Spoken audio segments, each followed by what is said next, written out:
E recebamos agora com muito carinho a salva de palmas do Dr. Rodrigo Silva.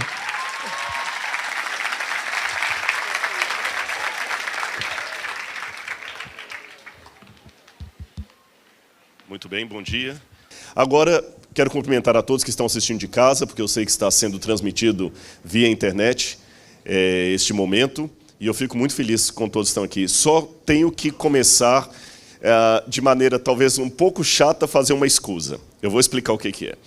Eu estava com o pastor Samuel fazendo as contas ali, e a gente não para. Eu estou vindo de uma viagem, eu estava em Minas, cheguei de Minas ontem à noite, dormi aqui, vou dar essa palestra de manhã, daqui eu já pego um voo para São Paulo e imediatamente para a Nigéria.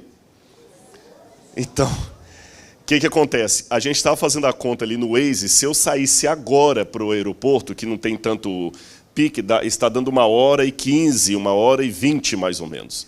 Então, o que acontece? Eu vou pedir desculpas antecipadamente a todos, porque eu até falei com alguns, não, depois a gente no final aí tira uma foto, mas eu vou ter que sair realmente terminando aqui, porque senão eu ainda tenho que passar no hotel, pegar minha mala e ir para o aeroporto, senão eu pego. E se eu perder esse voo doméstico, eu perco o voo internacional depois. Eu peço desculpas por isso, viu, pastor Giovanni?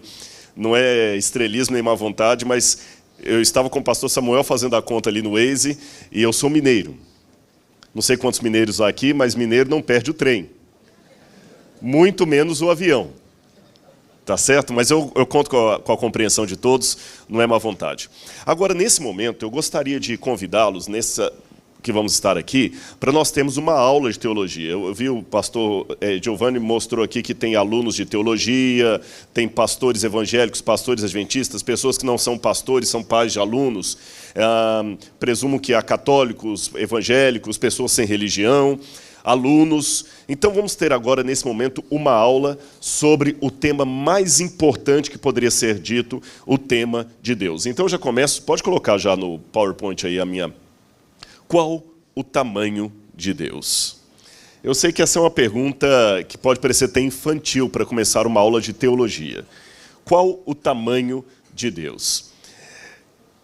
Essa pergunta ela vai desde a escola sabatina, ou escola dominical, ou catecismo, até os mais altos níveis da filosofia metafísica.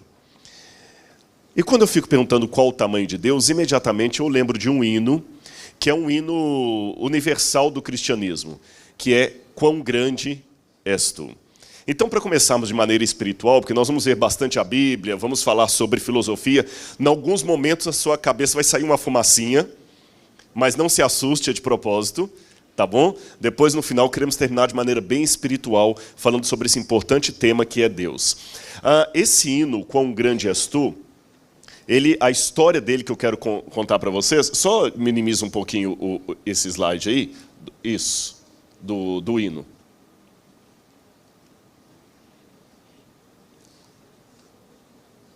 Isso. Ele foi composto originalmente por Karl Boberg, mas composto de que maneira? Na verdade, Karl Boberg ele não fez um hino propriamente dito. O que aconteceu foi o seguinte: ele era sueco e ele se converteu a Deus depois de uma pregação em que ele viu uma grande tempestade, trovão, raio caindo, muito vento, muito vendaval, e ele ficou assustado com aquela tempestade, mas ao mesmo tempo ele viu tanto o poder de Deus através daquilo ali, que ele resolveu fazer, em 1885, depois da conversão dele, um poema baseado na conversão dele. Ele rascunhou, naquela noite mesmo, um poema, falando da conversão dele, como é que ele sentia Deus através dos raios, dos trovões, do vento e da chuva. Depois disso, ele logo que se converteu, ele começou a pregar como pregador leigo nas igrejas. E ele fez um sermão baseado no Salmo 29. E um ano depois, ele melhorou o poema e publicou aquele poema que ele havia feito sobre o poder de Deus em meio à tempestade, à tormenta.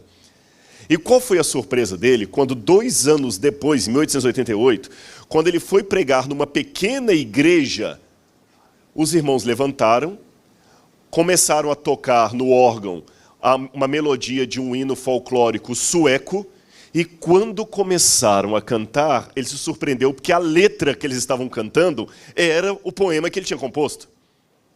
Imagina a alegria. Você compõe um poema sobre o poder de Deus na natureza, na sua conversão. Um dia você vai pregar numa igreja, os irmãos levantam, começam a cantar uma melodia sueca e a letra é justamente aquela que você havia composto. Passando o tempo... Será que não está funcionando aqui o... Oi? Tá ligado, tá ligado. Ok. Aí, aquele ficou muito famoso na Suécia, aquela música sueca com aquele poema, quando foi em 1907, alguém traduziu para o alemão. E começaram a cantar essa música agora em alemão. Depois, em 1912, alguém traduziu para o russo. Aí foi a vez de entrar em cena Stuart Kinney Hine. Stuart Kinney Hine, ele e a esposa dele foram missionários em vários países ali.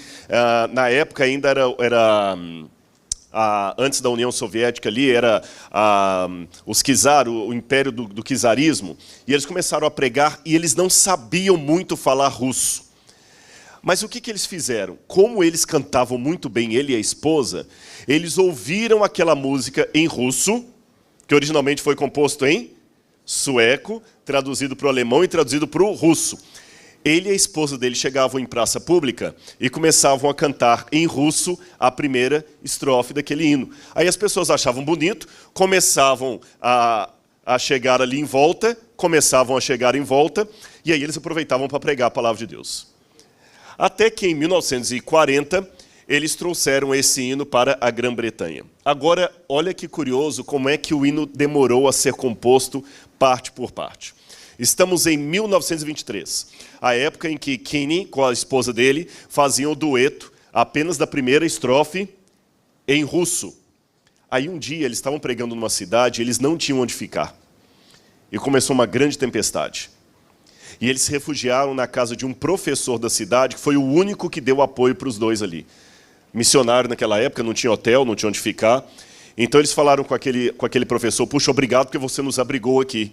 Ai, não, eu que agradeço, porque agora vocês vão ensinar para mim coisas da Bíblia Sagrada. E em meio àquela tempestade ali, Kinney teve uma ideia. Ele falou, olha, eu só estou cantando a primeira estrofe em russo, eu vou fazer uma estrofe em inglês. E ele com a esposa na janela, agradecendo a Deus pelas almas que se converteram pela pregação deles e vendo o poder de Deus através da tempestade, tiveram a mesma sensação espiritual que Boberg teve anos atrás. E com base nesse sentimento, eles puderam compor a primeira estrofe do hino Quão Grande És Tu, que eu queria convidar vocês a cantarem comigo. A primeira estrofe foi composta, então, em 1923, quando Kinney e a esposa dele tiveram uma experiência em meio à tempestade semelhante à de Boberg anos atrás. Vamos colocar a primeira estrofe?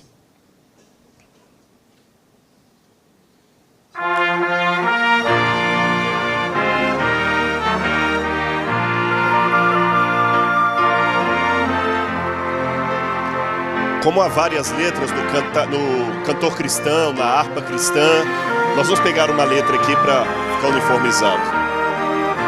Imagine agora Kinney e a esposa dele vendo a tempestade e tendo a mesma sensação de Boberg.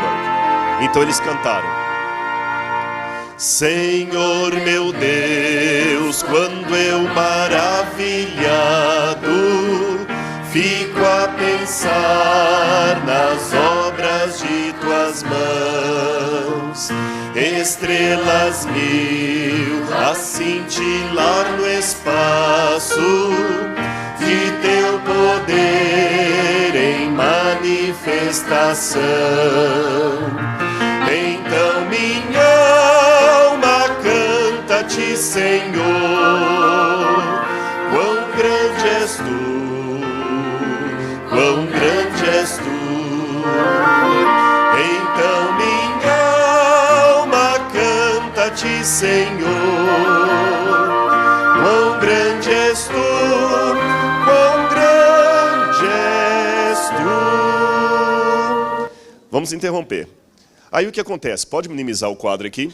Em 1931, Kinney e a esposa dele estavam preparando vários jovens para a missão. E eles treinavam e os jovens iam com eles de cidade em cidade pregando. E quando eles passavam por umas fronteiras da Polônia, os jovens, naquela época, dormiam em barracas ou tendas no meio da floresta.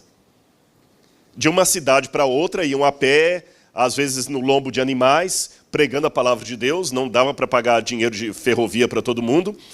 Mas ele notava com a esposa dele o ânimo daqueles jovens para pregar a palavra de Deus. Dormindo em colchão, em saco de dormir, no meio do mato mesmo, como se fosse um acampamento, e aqueles jovens felizes ali com a fogueira, e falando das glórias de Deus, das maravilhas de Deus, e ele falou com a esposa dele, puxa, que lindo, né? Em meio a essa natureza aqui, essas montanhas, os vales, eles não reclamam da comida, não reclamam de nada, só querem pregar a palavra de Deus. E a esposa dele falou, é verdade. Você não acha que aquele hino que nós fizemos mereceria uma segunda estrofe sobre o que nós estamos vendo aqui em meio à natureza? Ele falou, é verdade. E ele olhou num canto assim, viu os jovens olhando as estrelas, olhando os vales, as montanhas, preparados para pregar no dia seguinte numa nova cidade. E com base naquela visão ali, ele fez a segunda estrofe do hino em 1931. Vamos colocar a segunda?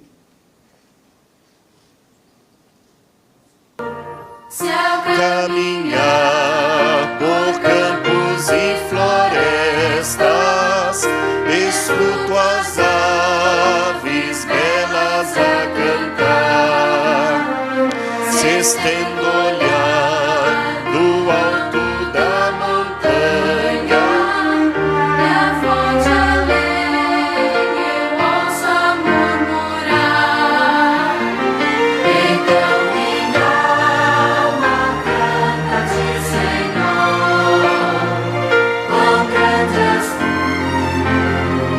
quão grande és tu, então minha alma canta-te, Senhor, quão grande és tu,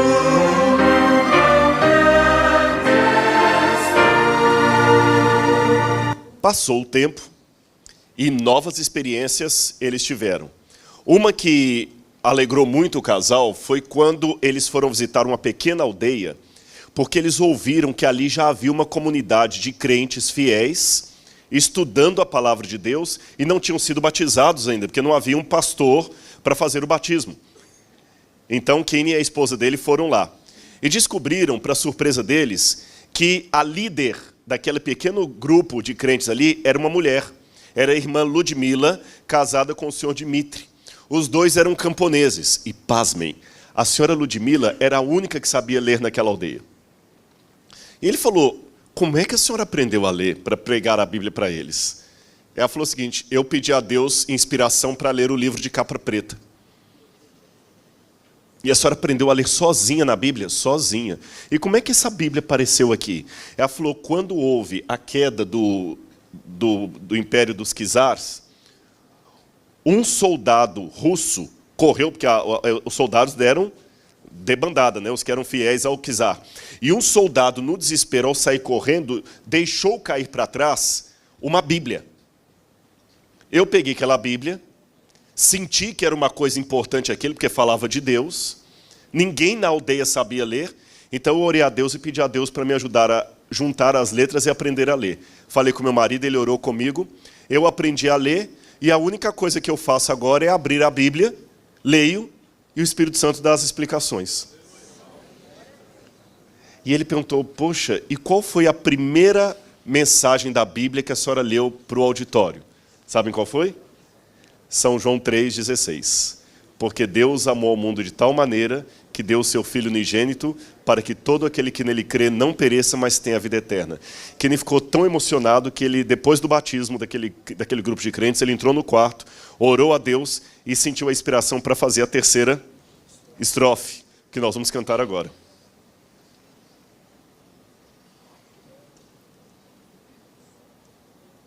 Se penso então que sem poupar teu filho o enviaste para morrer por mim, levando à cruz os meus pecados todos, para eu viver eternamente eternamente assim. Então minha alma canta-te, Senhor, quão grande és tu, quão grande és tu. Então minha alma canta-te, Senhor, quão grande és tu.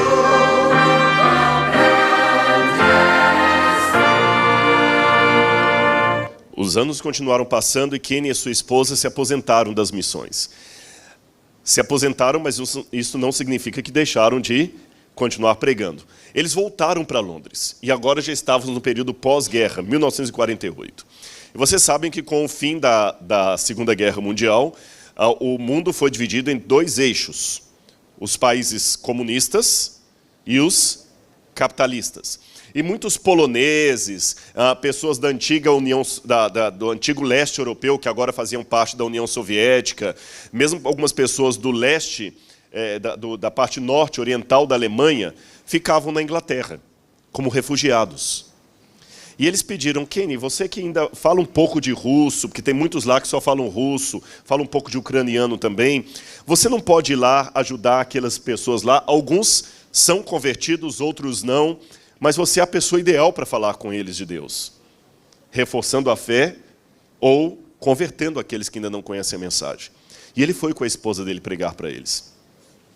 E ele falou assim: o que vocês mais queriam pedir a Deus? Ele começou o diálogo com eles assim. Um levantou e falou assim: o que a gente mais queria, voltar para casa. Estamos aqui em Londres, no Reino Unido, mas sabe, a língua não é a nossa. A comida não é a nossa, o tempero não é o nosso, a música não é nossa. Nós estamos querendo voltar para casa. Só isso. Se Jesus viesse agora, a gente pediria para nos levar para casa. Então ele aproveitou aquele sentimento para pregar para eles a questão da volta de Cristo e quando ele vai nos levar ao lar. E já idoso, depois de tudo isso, ele compôs então a última estrofe do hino em 1948, que é a que nós vamos cantar agora. Ao ver Jesus em esplendor e glória, para levar-me ao lar dos filhos seus, mostrar-me-ei em gratidão infinita e exclamarei: quão grande és tu, meu Deus. Então minha alma canta-te, Senhor, quão grande és tu, quão grande és tu.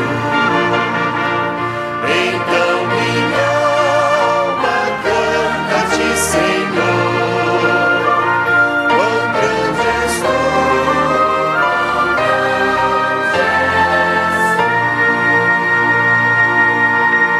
Obrigado. Olha como é que Deus trabalha. Desde 1885 até 1948 foi o que esse hino começou para ficar do jeito que nós o conhecemos hoje. Mas a história dele não para por aqui. George Shee visitou a Inglaterra e ouviu esse hino em inglês e achou lindo. Levou e apresentou para um pregador pouco conhecido chamado Billy Graham. E tornou-se um dos hinos prediletos de Billy Graham nas grandes cruzadas que Billy Graham fazia para os Estados Unidos. E muitas pessoas se converteram na América pelo hino de Billy Graham. Depois o antigo quarteto Arautos do Rei fez uma versão para ele em português. A harpa cristã também fez, o cantor cristão. A Voz da Profecia, a antiga Voz da Profecia, tinha o programa do pastor Roberto Mendes Rabelo e o quarteto cantava Com Grande És Tu. E na década de 1980, aquele rapaz ali também,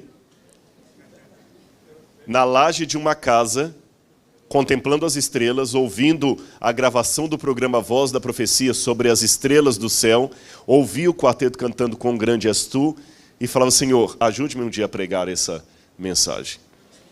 Viu como é que o Espírito de Deus vai soprando? E agora vocês estão aqui recebendo esta mensagem, ou seja, Deus realmente é grandioso. Agora, quando a gente fala quão grande é Deus, por isso que eu comecei dessa maneira assim, um pouco poética, qual é o tamanho de Deus, nós nos esbarramos com uma problemática que os céticos colocam. Essa problemática ela é apresentada por Xenófanes, que ele dizia que se os bois e cavalos tivessem mãos e pudessem pintar e produzir obras de arte semelhante às dos homens, os cavalos pintariam os deuses sob a forma de cavalos e os bois pintariam os deuses sob a forma de bois. O que Xenófanes queria dizer aqui é que essa questão de divindade é apenas uma reprodução da própria humanidade, é uma extensão dos nossos desejos, das nossas inquietações e tudo mais.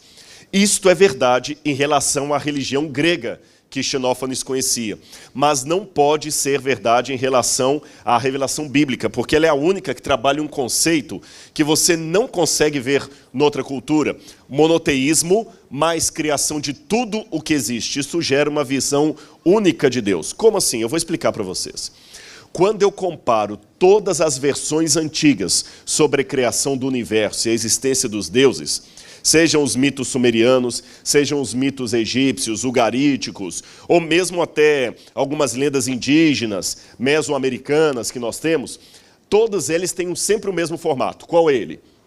Você tem uma ideia de um universo eterno e autogerado, ou autogerado. Esse universo eterno ou autogerado produziu os deuses, que por sua vez produziram a humanidade. Então, tanto os deuses como a humanidade são filhos de uma força cósmica maior chamada universo. E das duas, uma. Ou o universo sempre existiu, ou ele se autoproduziu. Quando eu vou na Bíblia, a Bíblia vai diametralmente oposta a isso aqui. A Bíblia coloca aqui no princípio Deus, o único Deus. Depois de Deus é que surge o universo, como fruto da criação de Deus. E depois do universo, a humanidade. Perceberam a comparação da Bíblia com os outros mitos? Então, de fato, Xenófanes, quando ele diz que os cavalos e bois produziriam deuses na forma de cavalos e bois, ele está criticando esse sistema aqui. Mas a Bíblia tem um sistema ímpar, um Deus eterno e sem princípio que produziu o universo. Curioso que hoje a teoria da evolução das espécies, principalmente aquela de vertente ateia, ela está sendo, na verdade, um retorno aos mitos pagãos. Porque o que Stephen Hawking dizia antes de morrer? Que o universo se autoproduziu ou que o universo é eterno. É isso que eles estão dizendo. A ideia, mais ou menos, é assim. Vou comparar a versão bíblica com a versão pagã / científica. Na versão bíblica, quando eu vejo um prédio construído, eu imagino um projetista. Alguém que é anterior ao prédio, que sentou, fez uma planta, depois mandou trazer o material e construiu esse prédio. Na versão ateia, não existe projetista, ou o projetista veio depois do prédio e o prédio surgiu sozinho. É isso aí que a ciência está querendo ensinar para muitos jovens hoje, que o universo se autogerou. Como é que o universo pode se autogerar?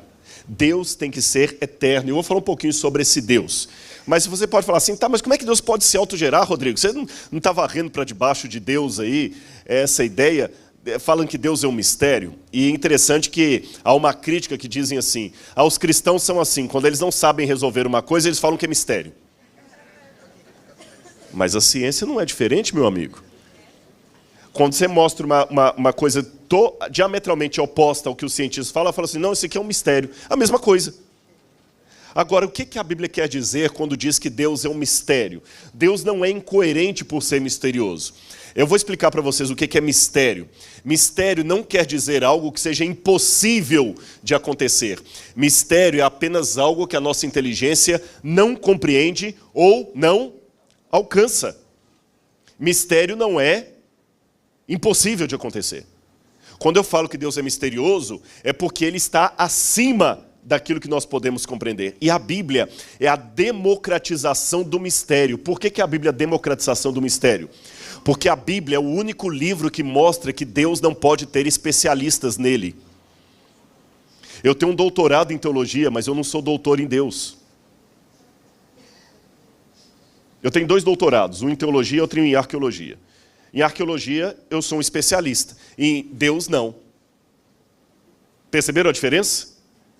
Na verdade, a única coisa que um doutorado em teologia ele produz é o seguinte: você tem mais ferramentas técnicas para examinar as línguas originais, o contexto histórico, bíblico, do que uma pessoa leiga. Mas em termos espirituais, eu sou como você, um crente refletindo sobre a minha fé. Deus não é objeto do meu estudo. É o paganismo, o gnosticismo que colocava aquela ideia dos iniciados que tinham um conhecimento secreto que ninguém sabia. Só eles. A Bíblia não. Ninguém sabe nada de Deus, porque Deus está muito acima do que nós podemos compreender. Como eu falei com vocês, era o gnosticismo que partia para a sofisticação do mistério, os iniciados que sabiam sobre Deus. Agora, tá bom, mas vamos voltar à pergunta que gerou toda essa palestra aqui. Quão grande é Deus? Qual o tamanho de Deus? Como eu falei, é uma pergunta que vem desde a escolinha primária, seja escola sabatina, escola dominical, catecismo, até a física, a metafísica. Na escolinha é fácil, a criança fala assim: professora, qual o tamanho de Deus? Aí a professora fala: Deus é muito grande. E como criança trabalha muito com noção de comparações, fala assim: mas grande como? Deus é maior que a minha casa? Sim, Deus é maior do que a sua casa. E maior do que a cidade? Maior do que a cidade. Maior do que o mundo? Maior do que o mundo. E na física, na metafísica também, na filosofia metafísica, também nós nos perguntamos qual o tamanho de Deus. Mas aí a coisa começa a ficar um pouco mais complicada. Será que existe um espaço que caiba Deus? Para pensar um pouquinho. Eu falei que eu vou pedir só um voto de confiança em vocês. Vai sair uma fumacinha, mas fiquem tranquilos que tudo vai terminar bem. Sabe por que vai sair a fumacinha? Porque é bom a gente colocar o exercício físico, só que para o cérebro, tá bem? E confiem em mim que no final vamos terminar de maneira bem espiritual, mas vou insistir na pergunta. Será que existe um espaço que caiba Deus? Sabe por que eu estou colocando isso? É que quando a gente imagina o tamanho de Deus, a gente imagina isso aqui, ó, não é? Isso aqui seria o universo. Embora aqui, na verdade, você tenha uma galáxia desenhada, mas vamos imaginar que ao invés de uma galáxia, fosse o desenho do universo. Então você imagina o universo e Deus. Não é assim que a gente imagina? Se Deus fosse só desse tamanho aqui, ele já seria grandioso. Sabe por que ele seria grandioso? Só para vocês terem uma noção do tamanho do universo. Repito, se Deus fosse isso aqui, ele já seria grandioso. Mas eu acho que Deus ainda é maior do que isso. Por quê que Deus seria grandioso se fosse desse tamanho? Nós sempre imaginamos Deus na forma de dimensão. Por quê? Porque a nossa mente sempre raciocina de modo dimensional. Lembram as 3 dimensões? Altura, largura, profundidade. Aí veio Einstein e falou que tem uma 4ª dimensão, que nós não conseguimos medir cabalmente, mas ela existe. A 4ª dimensão é o tempo. Só que o próprio Einstein dizia que o tempo, quando nós achamos que medimos, é uma ilusão, porque nós não conseguimos captar o tempo. E quer uma prova que a gente não consegue captar o tempo? Quer uma prova aqui agora? O passado existe? Já passou? Não existe, concordam comigo? Então nós não conseguimos pegar o passado, porque ele já se foi. O futuro existe? Existe? Não, não chegou ainda. E o presente? Não, porque a cada nanosegundo o presente já virou passado. Só no movimento, enquanto eu estou falando e andando para cá, cada presente já virou passado. Eu não capto, então por isso que Einstein dizia que o tempo, como nós concebemos, também é uma ilusão. Então ele falou, existe a 4ª dimensão do tempo. Nós sabemos intelectualmente que o tempo existe, mas não conseguimos pegar o tempo. Nós só conseguimos captar mesmo 3 dimensões. Quais são elas?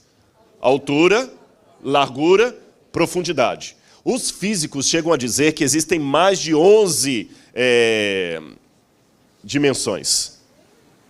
Alguns falam até em 21, mas nós não conseguimos captar nenhuma delas.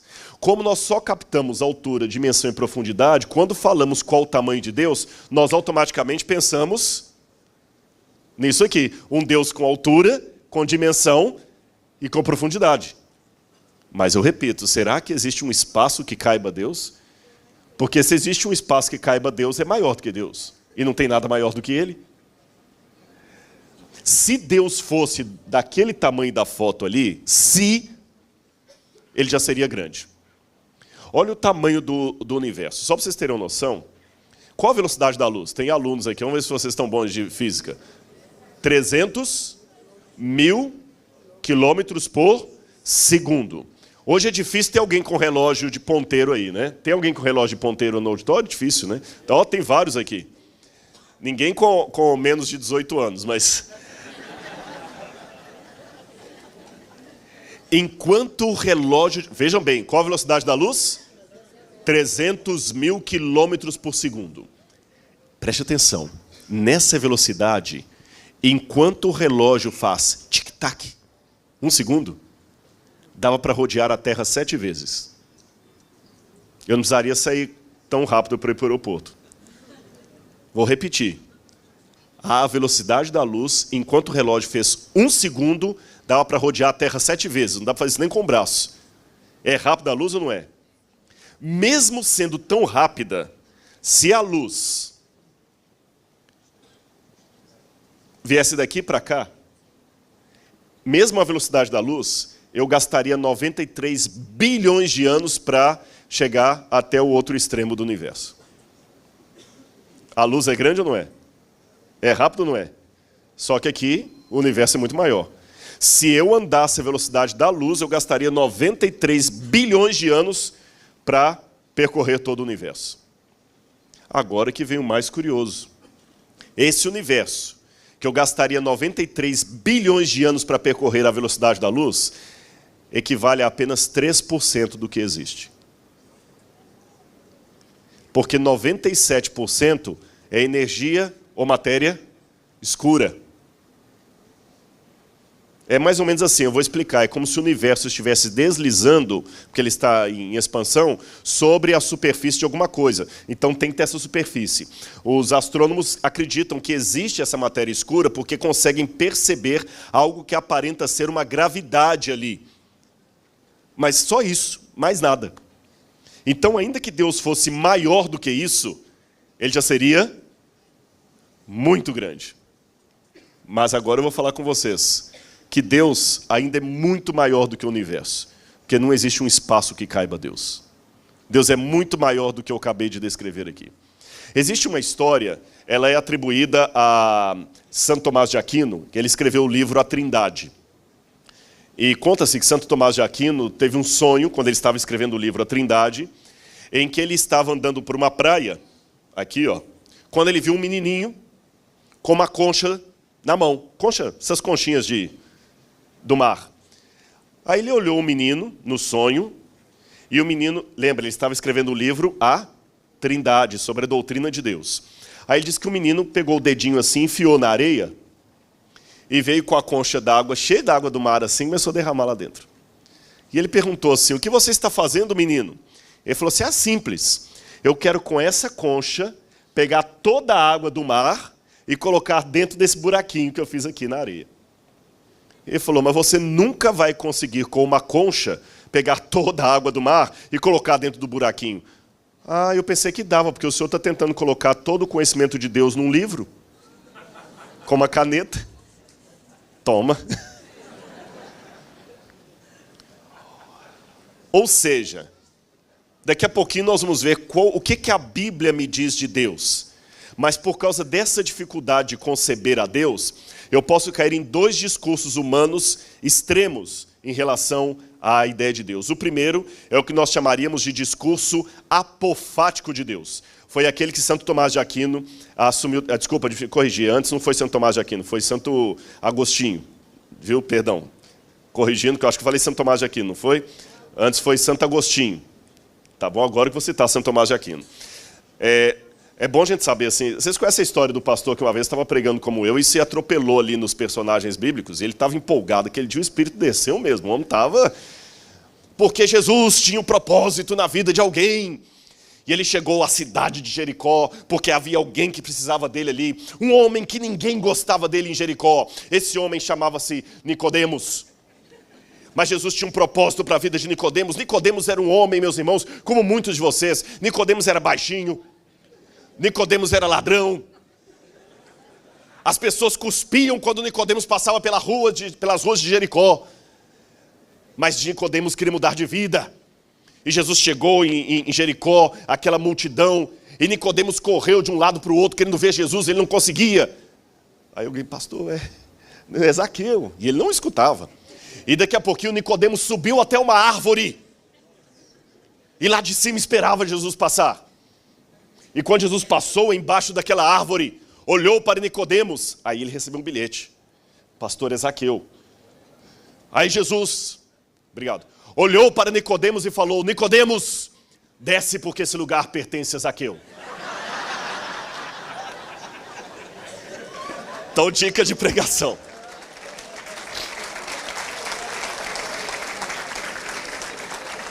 Disto posto, Tomás de Aquino, sai que esse lugar é de Agostinho. Santo Tomás de Aquino propôs, agora é Tomás de Aquino mesmo, um discurso chamado apofático de Deus. O que é o discurso apofático? Apó, em grego, significa o que está longe, distante. Então, o discurso apofático de Deus quer dizer... A única coisa que a teologia falou até hoje é o que Deus não é, porque o que ele é em essência ninguém sabe. Entenderam o ponto? Não podemos falar nada sobre Deus, porque Deus está muito acima do conhecimento humano. É a chamada teologia negativa, discurso apofático de Deus. Mas outros, por outro lado, projetam um discurso catafático de Deus. O que é catar em grego? De acordo com ou baixar para pegar alguma coisa. Tanto é que você não fala que vai catar... Vou catar aqui o... coquinho. O catafático, ele é outro extremo. Ele descreve Deus de uma maneira assim tão pequena, tão detalhada, que parece realmente que Deus é apenas um objeto de estudo. Aí que vem a ideia de doutor em divindade, doutor em Deus, doutor em espiritualidade. Perceberam isso? Olha, irmãos, deixa-me dizer para vocês. Extremismo é sempre um lado da verdade que ficou louco. É isso que é extremismo. É um dado que você pega e só fica naquilo. Deus realmente é grandioso? É. Mas eu não posso colocar que ele é tão grandioso a ponto que eu não possa dizer nada sobre ele. Eu posso dizer coisas sobre Deus. Eu posso dizer coisas sobre Deus, sim. Mas não de maneira tão detalhada que eu descrevo Deus como se ele fosse um objeto. Aí sim, o que Xenófanes falou procede. A gente acaba projetando Deus conforme a nossa própria imagem e semelhança. Vamos abrir a Bíblia em Atos, capítulo 17, versos 24 em diante. Atos 17, versos 24 em diante. Vamos ver o que o livro de Atos nos diz a respeito de Deus, quando Paulo estava pregando ali na cidade de Atenas. Atos 17, versos 24 em diante. O Deus que fez o mundo e tudo que nele existe, sendo ele Senhor do céu e da terra, não habita em santuários feitos por mãos humanas. Então, pode continuar com sua Bíblia aberta, ou seu smartphone. Paulo está deixando bem claro aqui que Deus é o Senhor do céu e da terra, e ele não habita em santuários feitos por mãos humanas, nem é servido por mãos humanas como se de alguma coisa precisasse. Pois ele mesmo é quem a todos dá vida, respiração e tudo mais. Ou seja, Deus não precisa de nada. Concordam comigo? Não é isso que a Bíblia está falando? E vai mais. De um só fez toda a raça humana, para habitar sobre toda a face da terra, havendo fixado os tempos previamente estabelecidos e os limites da sua habitação, para buscarem a Deus, se porventura, tateando, o possam achar, bem que não está longe de cada um de nós, pois nele vivemos e nos movemos e existimos, como dizem alguns de vossos poetas, porque dele também somos geração. Sendo, pois, geração de Deus, não devemos pensar que a divindade é semelhante ao ouro, à prata, à pedra, trabalhados pela arte e imaginação do homem. Então a Bíblia estabelece bem claro que Deus não pode ser fruto da projeção humana, mas nós humanizamos demais Deus. Isso é um problema às vezes. Mas Deus não encarnou, eu vou chegar nesse ponto daqui a pouquinho. Mas num primeiro momento, quando eu digo nós humanizamos demais a Deus e coloco num tom pejorativo, é que nós acabamos tornando Deus extensão daquilo que nós somos. E muitos pregadores na igreja doutrinam o seguinte: Deus não gosta do que eu não gosto. E Deus aprecia aquilo que eu gosto. Pode olhar. Muitas pessoas, na verdade, usam o púlpito para pegar mais as suas vontades e as colocam na boca de Deus. Então eu tenho aqui 4 possibilidades de ver a Deus. A parte teísta do universo, a parte teísta mostrando Deus no universo é o seguinte: você tem o universo físico, ele foi criado por um Deus inteligente, interpessoal. O que é interpessoal? Que Deus é uma pessoa e se relaciona, tá certo? Interurbano, que se relaciona. Então Deus é interpessoal, ele é pessoal, inteligente e se relaciona com o universo que ele criou, mas ele é separado do universo. Existe uma outra vertente que é o deísmo. O deísmo acredita que Deus criou o universo, mas o abandonou. Ou possivelmente que Deus até é impessoal, que a gente nem sabe se ele é uma pessoa. O ateísmo acredita apenas no universo físico, não existe Deus. E o último, que é o panteísmo, Deus e o universo é uma coisa só. Hoje muitas escolas, muitas áreas de ciência estão envolvidas nesses 2 elementos aqui, olha. Ou o universo é a única coisa que existe ou existiu, ou o universo acaba sendo o próprio Deus. Me chama a atenção a linguagem de alguns cientistas ateus, que o que a Bíblia atribui a Deus, ele atribui à natureza. A gente fala o seguinte: Senhor, quão grande és tu, quão grande é a natureza. Porque eles sabem que o ser humano precisa de romantismo. Aí agora falam muito da magia. A magia da natureza, como a natureza é sábia. Como se a natureza fosse um ser inteligente mesmo. O que a Bíblia ensina, afinal, sobre Deus? Já mostramos o texto de Atos. Deus é transcendente. Que palavra é esta, Rodrigo? Notinha de rodapé. Transcendente. Deus transcende. Ele está além de tudo que eu possa imaginar. A Bíblia diz que ele é o criador de tudo. Gênesis 1, verso 1, Salmos 33, verso 6, Jeremias 10, verso 12. Ele transcende a tudo. Ele é o alfa e o ômega, o princípio e o fim. Ninguém é comparável a ele. Ele criou o tempo e o espaço. Isso aqui eu quero chamar a atenção. Se você ler depois com calma 1 Reis capítulo 8, verso 27. Vamos ler só essa passagem? 1 Reis capítulo 8, verso 27. 1 Reis capítulo 8, verso 27. Na minha tradução diz assim: é a oração de Salomão quando estava consagrando o templo. Mas de fato habitaria Deus na terra, eis que os céus e até os céus dos céus não podem te conter, quanto menos esta casa que edifiquei. Lembra a pergunta que eu fiz? Será que existe um espaço que caiba Deus? Qual a resposta bíblica? Pode responder com firmeza? Não. E curioso, será que o tempo também abarca Deus? Não. Porque ele é o alfa e o ômega, o princípio e o fim. Quando eu fecho a Bíblia e vou para os livros de física, eu aprendo uma coisa muito interessante. A teoria mais em voga entre os físicos, aí eu não sou físico, um professor de física explicaria isso melhor do que eu, apenas uma analogia, não uma palestra sobre isso. Os físicos costumam dizer que quando houve o Big Bang, junto com o Big Bang, iniciaram a gravidade, tá certo? O tempo e o espaço. Ou seja, antes do Big Bang, não havia nem tempo, nem espaço. Então o tempo e o espaço começaram. E os físicos me dizem isso. Peraí, se o tempo e o espaço começaram, então não estou dizendo que Deus é atemporal. Mas o tempo de Deus não pode ser esse tempo que eu procuro medir em passado, presente e futuro. É uma outra categoria de tempo de Deus. Eu não disse que Deus é atemporal. Ficou claro isso para vocês? Mas ele não é preso pela nossa junção de tempo. Eu não tenho mais como voltar ao passado nem adiantar o futuro. Mas Deus não. Deus não está preso a esse tempo.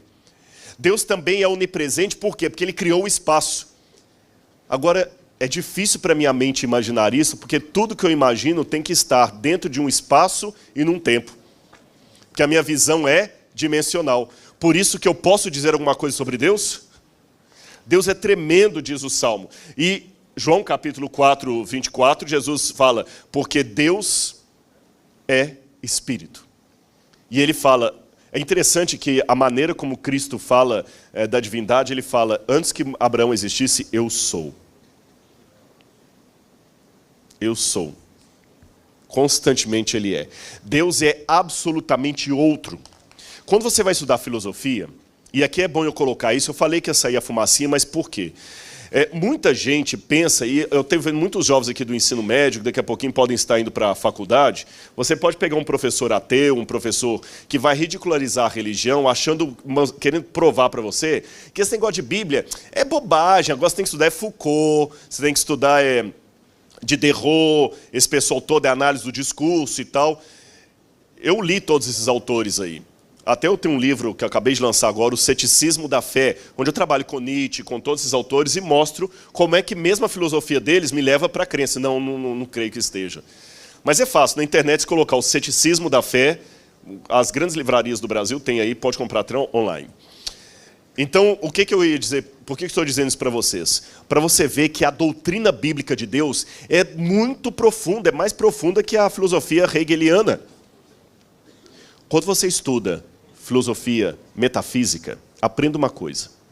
Tudo que você vai descrever na Bíblia, na vida, tudo, 100%, tudo que você vai descrever na Bíblia, você só pode falar destas coisas de 3 modos. Não existe 4. Tudo. Você pode falar por univocidade. O que é predicar de alguma coisa por univocidade? Simples. Eu tenho aqui uma árvore. Eu falo, essa aqui é uma pereira.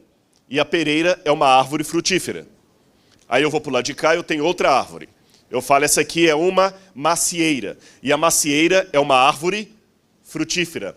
Frutífera vale de maneira igual, tanto para um elemento quanto para outro. Isso é falar por univocidade. A característica que vale para um, vale igualmente para o outro. Ok, esta é uma maneira que eu tenho de descrever as coisas que existem. Mas eu também posso falar por equivocidade. O que é equivocidade? É o contrário. É quando eu falo para vocês assim, gente, eu chego em casa e eu tenho um cachorro de estimação que é muito esperto. E a menina chega e fala assim, que cachorro do meu namorado esqueceu o meu aniversário ontem. Aí é equivocidade. Cachorro para mim é um animal de 4 patas. Na fala da menina é um animal de 2 pernas. Perceberam? Isso é falar por equivocidade. E a terceira e última forma que eu tenho de falar de alguma coisa é por analogia. É quando você não tem nada que você possa falar que se equipara àquilo, mas também não é o oposto. É uma analogia, uma comparação tímida. Aprenda uma coisa, que é por isso que muita gente tem dificuldade de entender a doutrina de Deus. Eu nunca posso falar de Deus por univocidade. Porque não há nada na natureza que se compare a Deus. Também não posso falar de Deus por equivocidade, porque senão não haveria revelação. Eu só posso falar de Deus por analogia. Nota de rodapé. É por isso que muitos movimentos da cristandade têm dificuldade de entender a Trindade. Porque eles falam o seguinte, como é que 3 pode ser 1, pode ser 3? É porque ele está pensando em Deus. Só que aprenda uma coisa, o 3 da Trindade não é o 3 da matemática. Porque o 3 da matemática eu posso acrescentar 1 e vira 4. Eu posso tirar 1 e vira 2. O 3 divino não é o 3 da matemática de Pitágoras. Não é um 3 que dá para fazer operação. Não é uma soma que chegou a 3. O 3 da divindade é um 3 único. Quer outro exemplo? Eu amo. Deus ama. Mas Deus não ama como eu amo. Deus é amor, eu não sou amor. Uma vez também alguém que não aceitava a divindade de Cristo falou comigo o seguinte, é simples, você não é filho do seu pai? Ele falou, sou. Então, Jesus também é o filho de Deus. O seu pai não existiu antes de você? Sim. Então, Se Jesus é o Filho de Deus, Deus tem que existir antes de Jesus. Simples assim. Eu falei, não é simples assim. Porque o meu pai, para me gerar, precisou da minha mãe. E teve relação com ela. Então, qual que é a mulher de Deus aí que deu à luz a Jesus? Então, a paternalidade de Deus em relação a Jesus não é a mesma do seu pai em relação a você. Quem faz esse tipo de situação está pensando em Deus por univocidade ou equivocidade. Eu só posso falar de Deus por analogia, ponto. A mesma coisa eu digo àqueles que querem defender a Trindade, falando o seguinte, é simples, como é que 3 podem ser 1? Olha, a água tem estado líquido, sólido e gasoso, 3 em 1. Não é assim. Ou como uma irmã lá no Canadá, que uma vez falou para um professor amigo meu, pastor, esse negócio de Trindade, 1, 2, 3, quanto mais melhor. Não é bem por aí. O que mais que a Bíblia me diz sobre Deus? A Bíblia diz que Deus é invisível, incompreensível, incognoscível. Ou seja, você não pode ver Deus, você não pode compreender Deus, você não pode conhecer a Deus. Querem exemplos? Evangelho de João, capítulo 1, verso 18. Evangelho de João, capítulo 1, verso 18. Evangelho de João, capítulo 1, verso 18. Todos viram a Deus. Tá certa a leitura? Aí ninguém?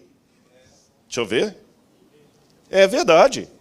Ninguém jamais viu a Deus. O Deus unigênito que está no seio do Pai que o revelou. 1 Timóteo, capítulo 1, verso 17. 1 Timóteo, capítulo 1, verso 17. 1 Timóteo, capítulo 1, verso 17. Assim, ao Rei eterno, imortal, invisível, Deus único, honra, glória pelos séculos dos séculos. Invisível. 1 Timóteo 6,16. Olha como é que a carta termina. O único que possui imortalidade, que habita em luz inacessível, a quem homem algum jamais viu, nem é capaz de ver. Mas alguém pode perguntar, mas Rodrigo, vem cá, no Antigo Testamento, Moisés diz que viu a Deus face a face. Panim lepanim, em hebraico. Como é que explica isso? Expressão idiomática. A gente, às vezes, não presta atenção na expressão idiomática da Bíblia. Quando eu falo com vocês, gente, desculpem-me, eu estou morto de cansado. Significa que eu estou realmente morto? Que eu virei defunto? Que defunto agora cansa? Isto é uma expressão idiomática. Sabe o que significa face a face em hebraico? Intimidade, não necessariamente ver o rosto um do outro. Quer a prova que Moisés não viu a Deus face a face? Olha, em Êxodo capítulo 33, versos 9 a 11, ele fala que conversava com Deus face a face. Mas quando você vai no verso 20, 33, verso 20, Deus fala com Moisés assim, não me verás o rosto, porque nenhum homem pode me ver o rosto e sobreviver. Então, todas as vezes que Pai aparecia no Antigo Testamento, essa era uma visão mediada por Jesus Cristo. O próprio Novo Testamento vai dizer que a nuvem que conduzia o povo no Israel, que era Cristo. Não posso falar de Deus por univocidade, nem por equivocidade, apenas por analogia. Mas aí eu tenho um problema. Eu preciso mais do que uma analogia de Deus. Eu preciso conhecer a Deus intimamente. João 17, verso 3. A vida eterna é esta, que te conheçam a ti, Deus único e verdadeiro, e a Jesus Cristo, a quem enviaste. Como é que eu posso conhecer a Deus se Deus é incompreensível? Como é que eu posso conhecer a Deus se a água do mar não cabe num buraquinho com toda a concha?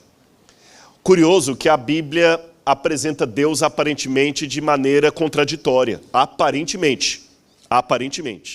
Porque ela fala que Deus é transcendente, ou seja, Ele é acima de tudo que existe, mas ela também fala que Ele é imanente. Quer um exemplo?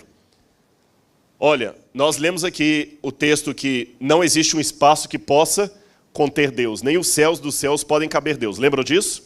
Mas a mesma Bíblia fala que Deus habita com o humilde e contrito de coração. Se alguém me amar, guardará a minha palavra, diz Jesus. Eu e meu Pai viremos para ele e faremos nele morada. Mas espera aí, mas se nenhum espaço cabe Deus, como é que ele pode caber no meu coração? A Bíblia fala que ele é espírito, mas fala que ele se fez carne. A Bíblia fala que ninguém é igual a Deus. A quem podemos igualar o Altíssimo? Ninguém é igual a ele. E a mesma Bíblia fala que Deus criou o homem à sua imagem e sua semelhança. Parece contraditório, não parece? Esse é o paradoxo de Deus. Deus é invisível, incognoscível, mas ao mesmo tempo, ele é íntimo. Qual o tipo de Deus que eu preciso para me dar a garantia de que o mal não se levantará por duas vezes no universo? Tem que ser um Deus que está acima do universo. Um Deus que não possa ser surpreendido pelo futuro. Um Deus que não muda de pensamento.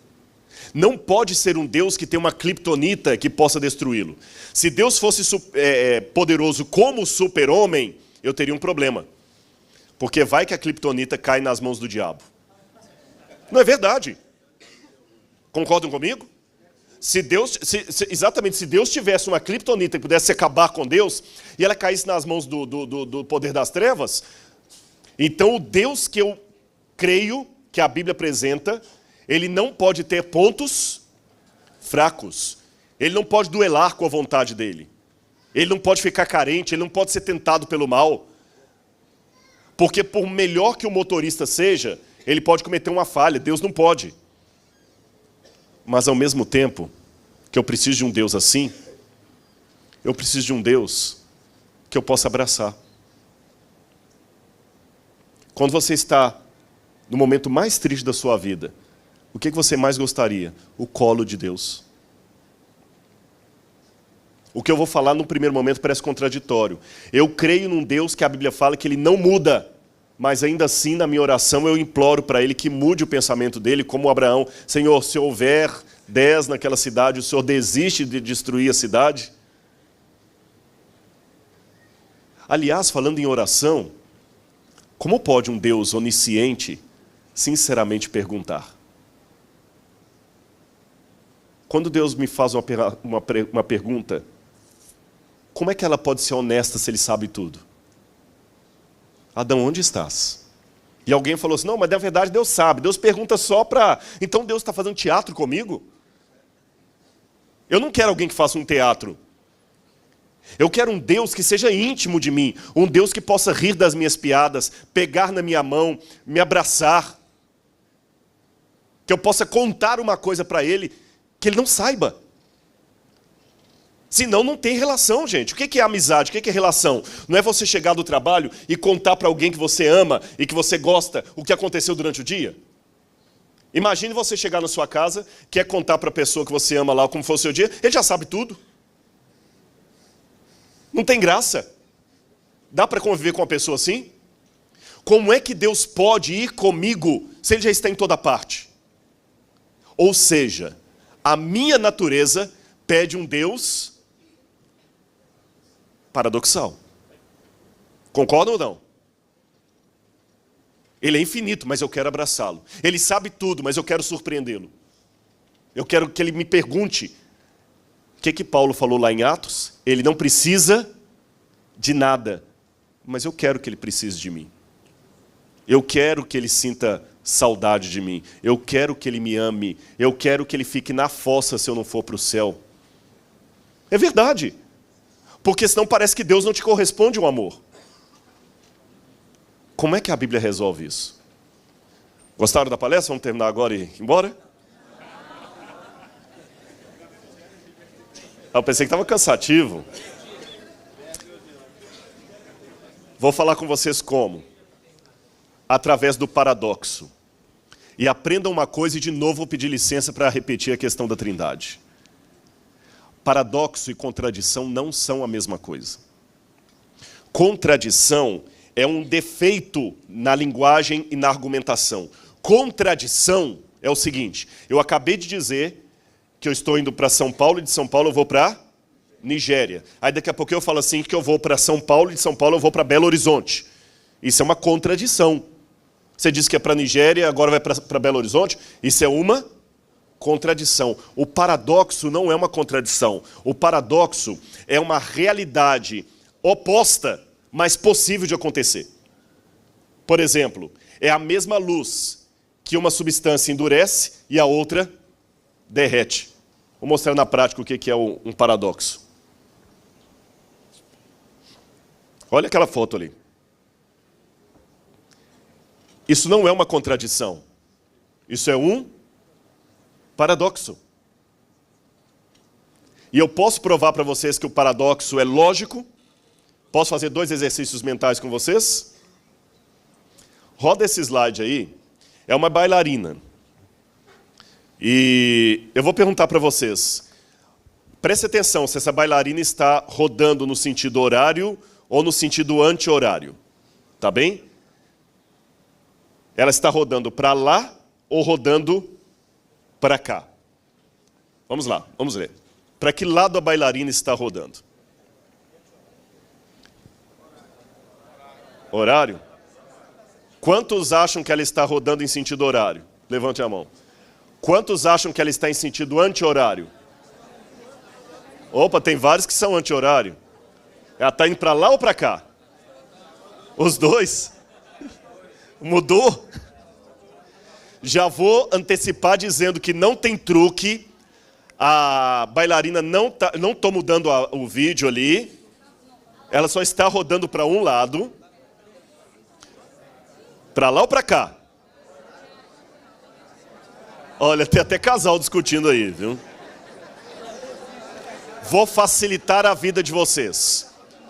Eu vou colocar 2 bailarinas, uma de um lado, outra de outro. Mostra o próximo vídeo, por favor.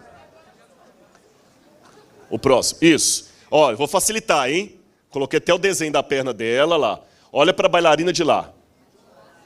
Olha lá, tá vendo? Essa aqui está acompanhando de lá, não está? Agora olha para cá. Ela está acompanhando qual?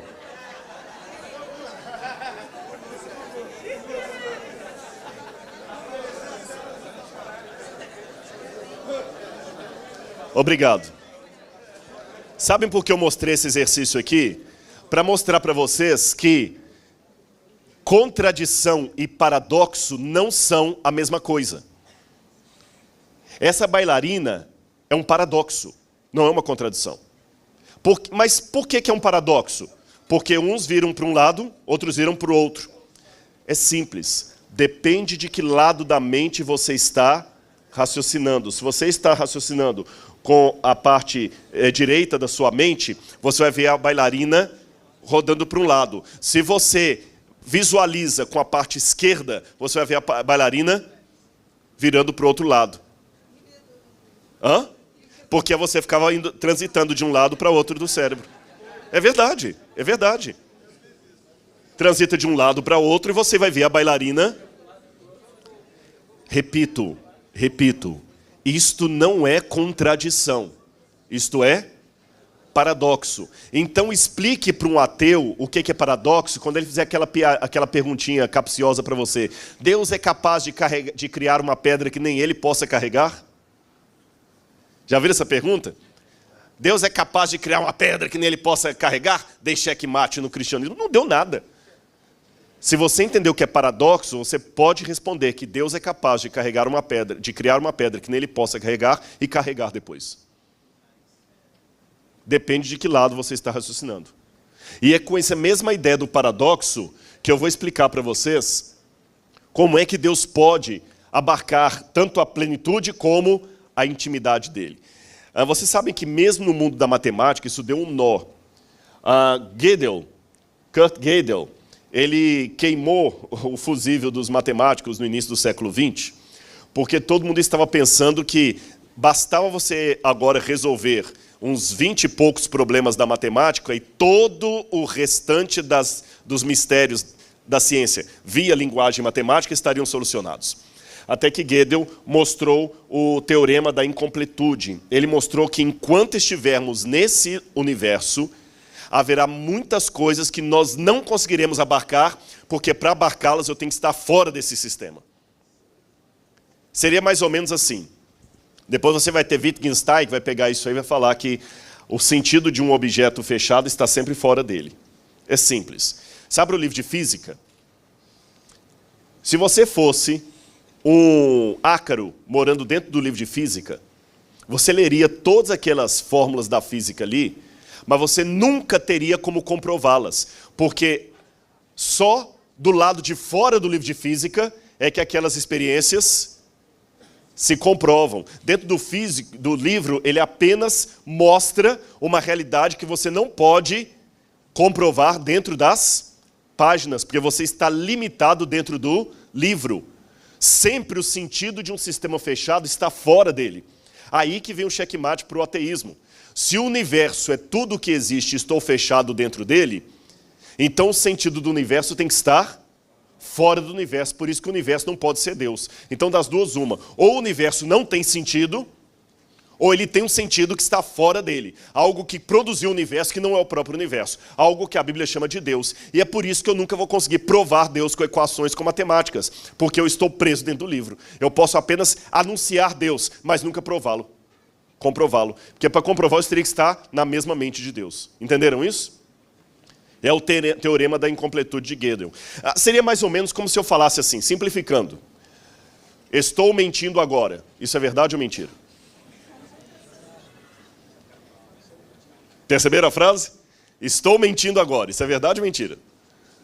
Você nunca consegue resolver isso? Agora, Cristo resolve o paradoxo. De que maneira? Vamos começar a responder as perguntas. Como pode Deus fazer o homem à sua imagem e semelhança se Deus é inimitável? Se não há ninguém semelhante a Deus. Simples. Vamos abrir em Colossenses, capítulo 2, versos 2 a 3. Colossenses, capítulo 2, versículos 2 a 3. Para que o coração deles seja confortado e vinculado juntamente em amor, e eles tenham toda a riqueza da forte convicção do entendimento para compreenderem plenamente o mistério de Deus, vírgula, quem? Cristo, em quem todos os tesouros da sabedoria e do conhecimento estão ocultos. Então Cristo desvenda o mistério de Deus. E vou mais além. Colossenses capítulo 1, verso 15, vai falar que Cristo é a imagem de Deus. Diz aqui, olha, porque Ele é a imagem do Deus invisível. Cristo é a imagem de Deus. Então, como é que Deus criou o homem à sua imagem conforme a sua semelhança? Porque Cristo já assumiu desde a criação uma forma visual de Deus. Perceberam? Cristo é a revelação da divindade. Por isso que sem Cristo, tem a faculdade de teologia aí, não adianta estudar teologia. Porque nós só conseguimos compreender a divindade através da revelação que Cristo faz da divindade. Você não tem como conhecer a divindade senão através de Cristo. Agora, o curioso é o seguinte, por isso que ele é o Logos de Deus. E por isso que Cristo parece tão pequeno. Porque aí que vem o detalhe. Lutero dizia que os homens usam a máscara para esconder o rosto deles. Deus, ao contrário, usa uma máscara para se revelar. Porque a maneira de Deus se mostrar é se ocultando. Imagina que eu estou falando com você e tem um holofote muito grande aqui atrás de mim. Por mais que você queira me ver, a luz não deixa. Aí o que eu tenho que pedir? Para o pessoal, desliga o holofote um pouquinho, aí você vai poder me ver. Então aí que está. Cristo é Deus com o rosto. Deus de uma maneira compreensível. E quanto custou a Cristo assumir essa forma revelada de Deus? Aí que vem a questão. Eu coloquei de propósito aqui Hebreus capítulo 1, verso 1 em grego, não para mascarar, é porque aqui eu preciso de em grego mesmo. Você conhece o texto em português. Hebreus 1, verso 11 diz, Hebreus 1, verso 1. Havendo Deus outrora falado de muitas maneiras aos pais pelos profetas, nos últimos dias nos falou pelo Filho, mesmo quem não sabe grego pode perceber que o que está escrito aqui é igualzinho de baixo, só que está faltando uma parte aqui que eu coloquei em interrogação. Polímeros kai polítropos, de muitas maneiras e de muitas formas, aos antigos, palai, roteus, lalessas, Deus falou, tois, patracin, falou aos pais, em tois, profetais, através dos profetas. Ep tu, ton, remeron, nos últimos dias, tuton, elalesen, rimim, nos últimos dias, porém, falou a nós en ruio, no Filho. O que você percebe no original grego? Deus falou aos pais por meio dos profetas. Mas nos últimos dias nos falou no Filho, não por meio do Filho. A diferença é que Cristo não é um profeta inspirado por Deus. Cristo é Deus falando em forma filial, em forma humana. Percebeu? E aqui que é o mais lindo, porque por mais que eu disse para vocês no início dessa palestra, que eu só posso falar de Deus por analogia, eu preciso mais do que uma analogia de Deus. Eu preciso de um conhecimento íntimo e pessoal de Deus. Portanto, Cristo, ele é a encarnação de Deus em forma humana. E como que o que eu saberia de Deus sem Cristo? A mesma coisa que eu saberia de um quadro anônimo. O máximo que eu posso falar desse quadro é que o pintor pinta bem, que ele sabe usar bem os matizes, que ele tem noção de profundidade, mas não dá para falar sem conhecer a assinatura e a história do autor, se quem pintou aquele quadro é um sujeito que poderia deixar com as crianças ou seria um pedófilo. Porque loucos também produzem obra de arte. Hitler era pintor, vegetariano e gostava de cachorro. Eu não sei, há controvérsias, viu? Perceberam? Um psicopata preso no corredor da morte, numa prisão americana, consegue produzir até um poema. Então, apenas um quadro pintado sem uma assinatura não me diz muita coisa. Cristo é não apenas a assinatura do autor, mas a história do autor. Cristo é a história de Deus. Tá certo? A natureza revela as obras de Deus, mas ela não conta a história de Deus. Em Cristo eu conto a história de Deus. Por isso que, ao contrário do que alguns pensam, eu não vou ficar alienado como uma mariposa rodando ao redor da luz, pensando que a luz está ali por conta dela. Cristo me mostra que realmente tem um propósito à minha vida. Agora, quanto custou? Bem, já que eu falei de quadro, um bom artista precisa ser vulnerável para transmitir sensibilidade através da sua arte. Se não somos vulneráveis, não podemos ser heróis. Então o que Deus fez? Deus assumiu uma vulnerabilidade. Qual é? Ele pode ser rejeitado. E depois que pecamos, ele assumiu a nossa natureza. Aqui eu faço uma teologia um pouco diferente da de Calvino. Eu acredito que a graça de Deus pode ser rejeitada. É a minha visão. E eu acredito que Deus não tem pontos fracos, mas ele assumiu uma vulnerabilidade quando ele criou um ser humano livre, porque nós podemos rejeitá-lo. E vou mais. Como pode um Deus eterno sinceramente morrer? Porque aqui eu tenho um problema. Se eu falar que Cristo morreu de verdade, eu falo que Deus pode morrer. Se eu falo que Cristo morreu de mentirinha, então não teve sacrifício na cruz do Calvário. A parte divina de Cristo não podia morrer.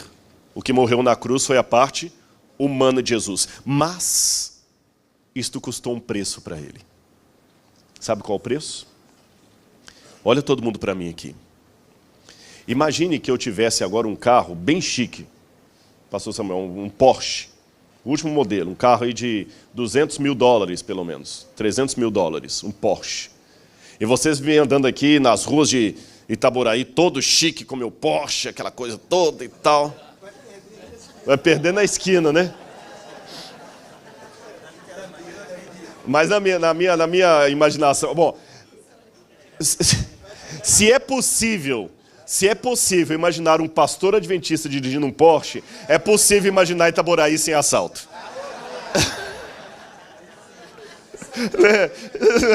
Se é possível o primeiro, é possível o segundo.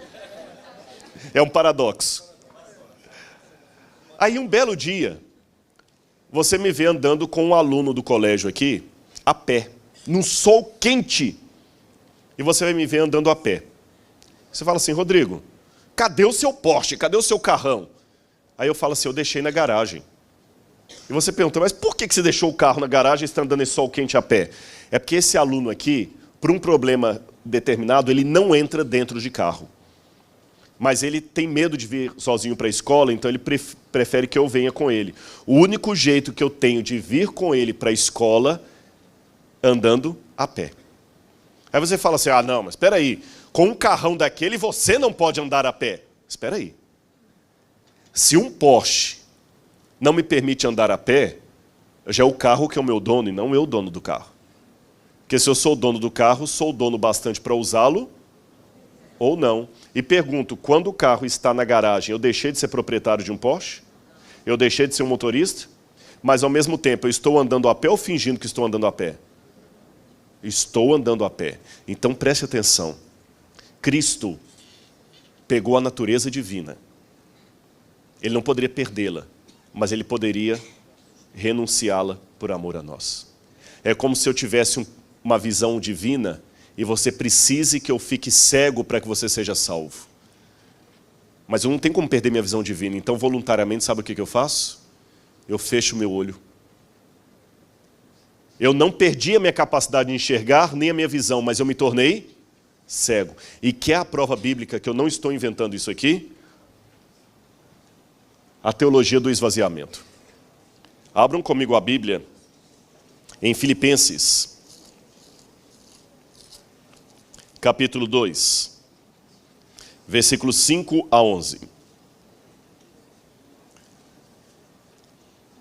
Eu vou até colocar aqui. Tende em vós, leiam comigo aí, tende em vós o mesmo sentimento que houve também em Cristo Jesus. Porque ele, subsistindo na forma de Deus, essa expressão subsistindo talvez não esteja tão bem traduzida. Subsistindo quer dizer, existindo por toda a eternidade na forma de Deus. Não usou como usurpação o ser igual a Deus. Outras palavras, o fato dele existir em forma de Deus, ele não ficou agarrado. Antes ele se esvaziou, kenosis em grego, ele se esvaziou. Então vou descer, se ele esvaziou, assumindo a forma de... Como é que está na sua Bíblia aí? Servo. E depois que ele assumiu a forma de servo, ele parou por aí? Ele se esvaziou mais ainda, assumiu a semelhança de homem. E depois que ele assumiu a semelhança de homem, ele esvaziou mais ainda. O que fala a Bíblia? Humilhou-se a si mesmo a ponto de morrer morte e morte de cruz. E o que aconteceu depois? Olha lá o movimento descendente, olha lá, olha. Ele existia divinamente como Deus, ele é Deus, mas ele foi se humilhando, se esvaziando, até assumir a morte e morte de cruz. Depois que ele assumiu a morte de cruz, o que continua dizendo a Bíblia? Um pouquinho. Deus o exaltou sobremaneira. Então ele subiu o degrau. Para quê? Para que ao nome de Jesus se dobre todo joelho, no céu, na terra e debaixo da terra. Deus deu um nome acima de todo nome. Mas espera um pouco. Eu admito que essa leitura pode ter um problema para quem não aceita a divindade de Cristo. Sabe qual? Se ele era Deus nessa condição aqui, para que o Pai teve que exaltá-lo e dar um nome para ele acima de todo nome? Não faz sentido. Seria a mesma coisa de eu trazer um médico aqui agora que já tem o CRM, Dr. Luiz Carlos. Ele tem o CRM, médico, ginecologista. Aí agora vocês trazem esse médico até a frente aqui e falam, gente, agora que o Colégio Adventista de Itaboraí vai dar um título honoris causa de médico para o Dr. Luiz Carlos. Faz sentido isso? Você vai dar um título honorífico para quem já tem o CRM? Não faz sentido. Se Cristo era Deus, Para que ele precisaria ter um nome acima de todos, dado pelo Pai? Aqui que vem o ponto. Em primeiro lugar, nessa condição, Cristo era Deus por natureza.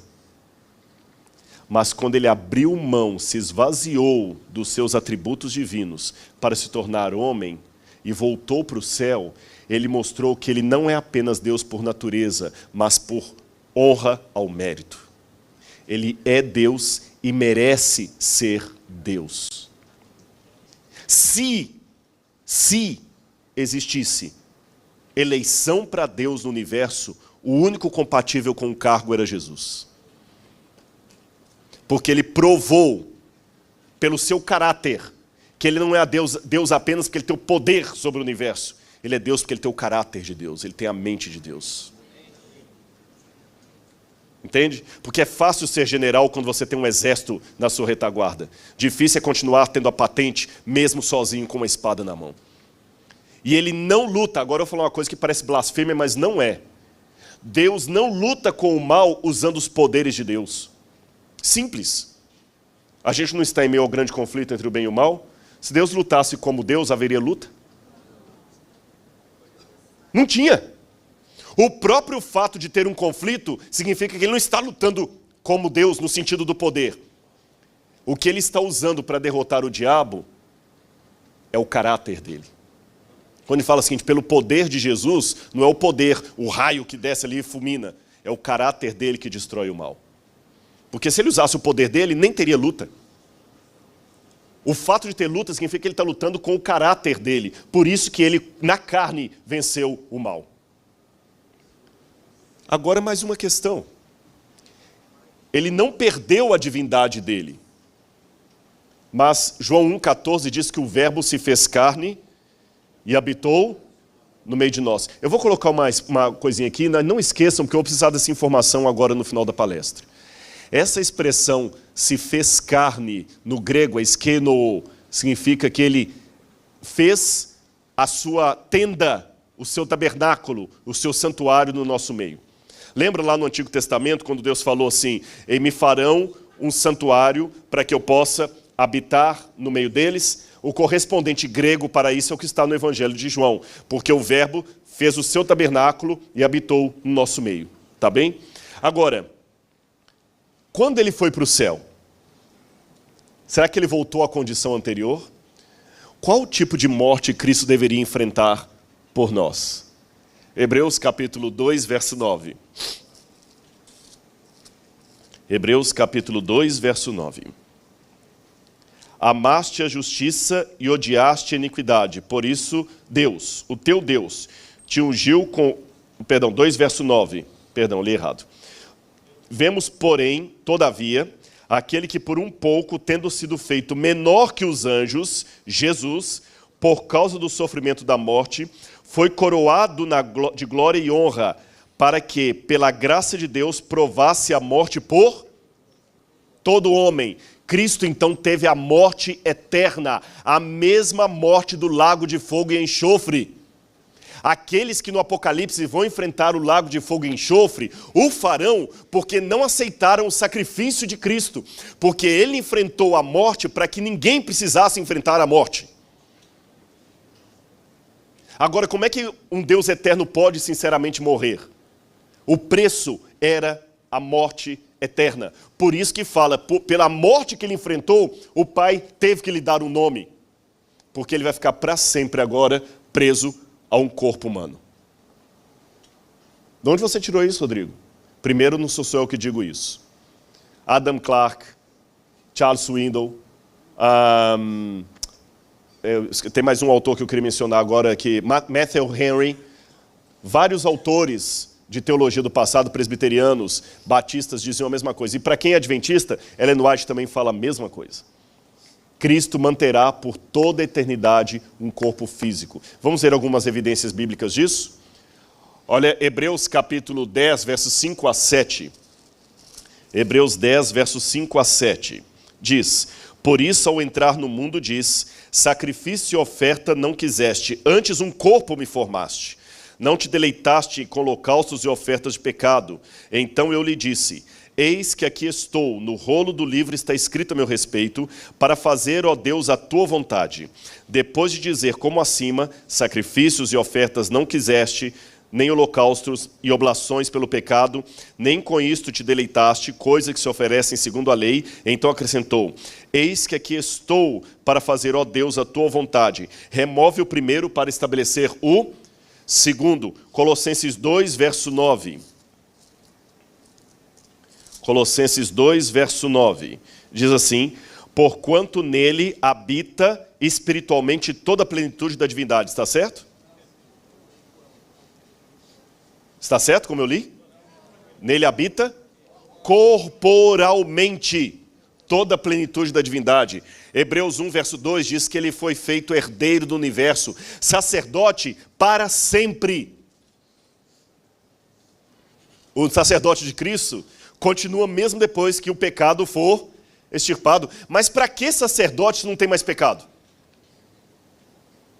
Prestar atenção no que eu quero perguntar, porque o sacerdote é o mediador entre o pecador e Deus. Mas quando o pecado for tirado da terra, para que sacerdócio? É porque esse foi o preço eterno que ele pagou. Será sacerdote para sempre. Para sempre. E mais, Hebreus 2, verso 11 e Romanos 8, verso 29, diz que ele não tem vergonha de ser chamado de nosso irmão. E meus amigos e irmãos, eu vou mais além ainda. Efésios 4, verso 13, me admirou demais quando eu li isso aqui. Vamos ler aqui Efésios 4, verso 13. Olha o que a Bíblia promete. Efésios 4, verso 13. Até que todos cheguemos à unidade de fé e do pleno conhecimento do Filho de Deus e perfeita varonilidade, à medida da estatura da plenitude de Cristo. E nós vamos atingir a medida de Cristo. Porque fala que, também nós temos, quando fala da ressurreição, fala que nós vamos subir e ter um corpo semelhante ao seu corpo de glória. Paulo diz isso. Vamos ter um corpo semelhante ao da sua glória. Quando ele ressuscitou no corpo glorificado, ele apareceu para os discípulos ainda de forma tátil. Tanto é que Tomé pôde colocar a mão nas feridas. Interessante. Mesmo depois da ressurreição de Cristo, as feridas continuavam. Como é que ele subiu ao céu? De maneira espiritual? Ele subiu de maneira corpórea. E a Bíblia fala que há de vir do modo como o vimos subir. Então Cristo manterá para sempre. Por isso que a Bíblia fala que ele é o primogênito dos mortos, que a nossa ressurreição não é diferente dele. Ele mostrou as suas feridas. O nosso corpo glorioso na ressurreição será igual ao corpo de sua glória. Filipenses 3, verso 21, eu li o texto de Efésios e tem Filipenses também. Ele manterá o seu corpo na eternidade. Olha que curioso essa última passagem que eu quero ler com vocês aqui do Apocalipse. Apocalipse capítulo 21, verso 3. Apocalipse, capítulo 21, verso 3. Então ouvi grande voz vinda do trono dizendo, eis o tabernáculo de Deus com os homens. Deus habitará com eles. Eles serão povos de Deus. E Deus mesmo estará com eles. Mas curioso, o tabernáculo não é o santuário? É ou não é? Mas olha o que diz o verso 22. Nela, na Nova Jerusalém, não vi santuário. Mas, se esse é o tabernáculo de Deus com os homens, como é que João fala que não viu santuário no céu? Mas olha a continuação. Nela não vi santuário, porque o seu santuário é o Senhor Deus Todo-Poderoso e o Cordeiro. Lembra que eu falei que vocês guardem essa informação que eu vou precisar dela?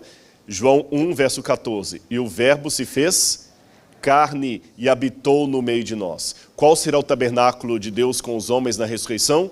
Porque Cristo vai continuar ali com o tabernáculo dele, que é justamente, segundo o Evangelho de João, o corpo físico dele.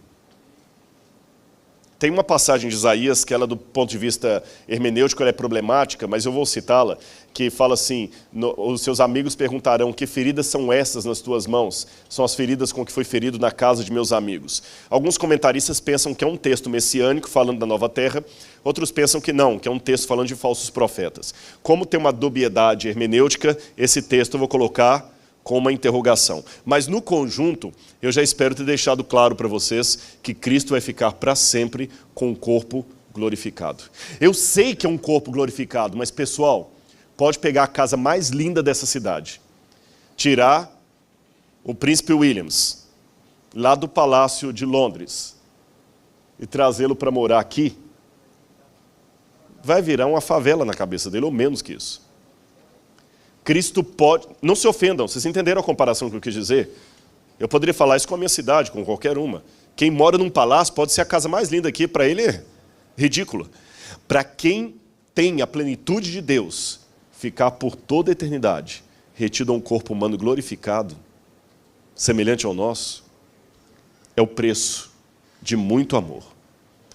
Aí que eu entendo vocês, quão grande é Deus, olha para Jesus e eu vou te dizer, porque já que eu não posso mensurar a Deus de maneira dimensional, porque não é questão de largura, espaço e profundidade, mas eu posso mensurar a Deus em termos de caráter.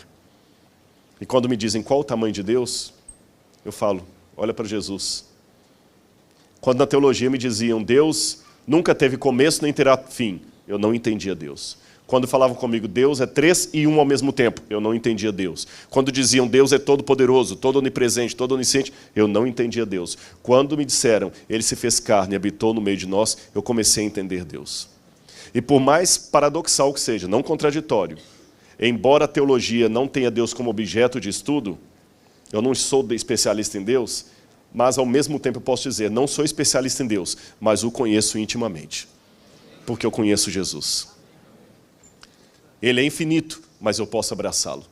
Ele está em toda parte, mas Ele vai comigo onde eu precisar ir. Ele sabe tudo, mas Ele me faz perguntas honestas, porque Ele põe o carro na garagem e anda a pé comigo. Ele não perde a onisciência dele, mas Ele segura a onisciência lá e faz uma pergunta honesta. Meu filho, o que você quer que eu te faça? Ele sente falta de mim, Ele é apaixonado por mim. E por isso que outra coisa eu não tenho, senão render minha vida a Ele a todos os dias. E é por isso que existe a Escola Adventista, por isso que nós estamos aqui, agradeço a confiança de todos vocês nessa escola, por isso que aqui nós temos aula de religião sim, não para doutrinar crianças no sentido de uma única religião, mas para mostrar Deus. E o dia que nós não pudermos mostrar Deus na sala de aula, essa escola, ou ela fecha as portas, ou eu não falo, eu não serei mais representante dela.